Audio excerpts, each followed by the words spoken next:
engagement of food, energy, and water nexus. Hi, my name is Leah Jones, and I'm a PhD student in sustainability at Arizona State University. My research has involved stakeholder engagement of food, energy, and water nexus stakeholders to understand the opportunity for collaborative nexus governance and to encourage integrated policy and management. Part of my research has involved working on an NSF grant to design a decision-making tool from coupled models and stakeholder input in the Phoenix, Arizona metropolitan area. The goal of this project is to develop a model that is useful for stakeholders in practice to understand how their decision-making impacts the interconnected food, energy, and water nexus sectors. To create these models, we conducted iterative focus groups and interviews throughout the model development to understand stakeholder perspectives of the system and ensure usability of our tool. So 4 of the lessons learned from these engagements are presented here. First, it's important to build a social network and leverage your connections. By this, I mean it helps to already know someone and to leverage existing relationships to build new ones. Through my research, many people chose to attend our workshops or reply to my interview request simply because we already had a social connection or because someone else vouched for me. 2, use relevant language and terms that are most appropriate for the stakeholders present. For example, many farmers in the Phoenix area do not like the term subsidy, and thus avoiding that term is useful for building trust between researcher and stakeholder and to encourage further engagement. 3, remember to include all stakeholders in the room. This means using language and technical presentations that would include all nexus sectors and various professions within those sectors, so nothing is too specific to any one sector or profession, while also working to make sure all stakeholders feel that their contribution is valuable to the discussion. And finally, let people talk. Sometimes participants simply want the chance to talk, share their perspective, and feel heard. And though it may be important to keep the conversation on task and move the discussion forward, there can be a lot of valuable information from simply allowing stakeholders to talk freely. And I've included a couple of quotes from stakeholders that they've provided about their experience working in our stakeholder engagements. So thank you for listening to my lightning talk.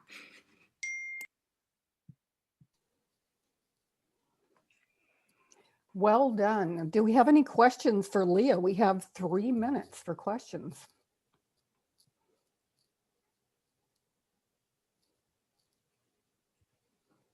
I have a question.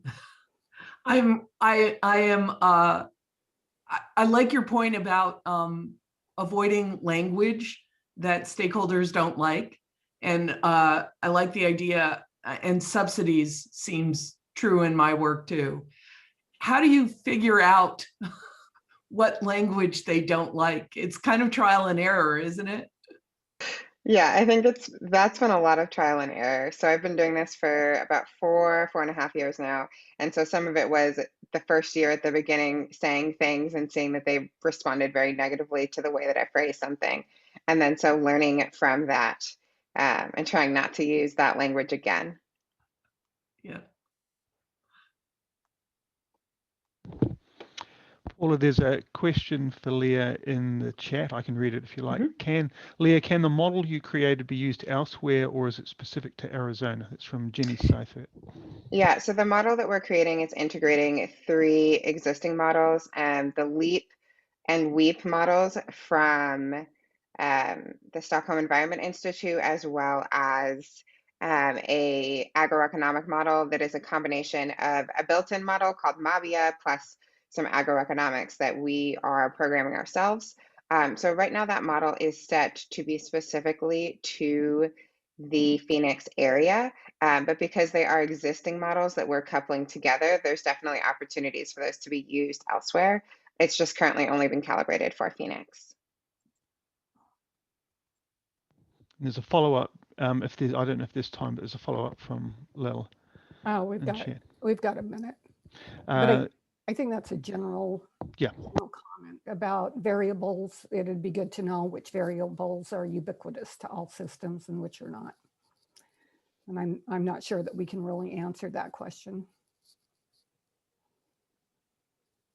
That would be a good subject of study, I think. Okay, any other questions? I'd like to hear a sentence or two about how the stakeholders interfaced with the model.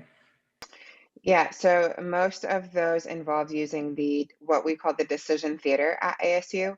And so it's an immersive digital theater that has 7 screens in a semicircle around the room. And so we'd pull up different, basically screens and outputs from the model, would show those to the stakeholders. And so we did a first round to elicit without so much using the models because we hadn't created them. We used a first round to understand how stakeholders understood the system, and then did a second in-person focus groups where we did show the models and the decision theater.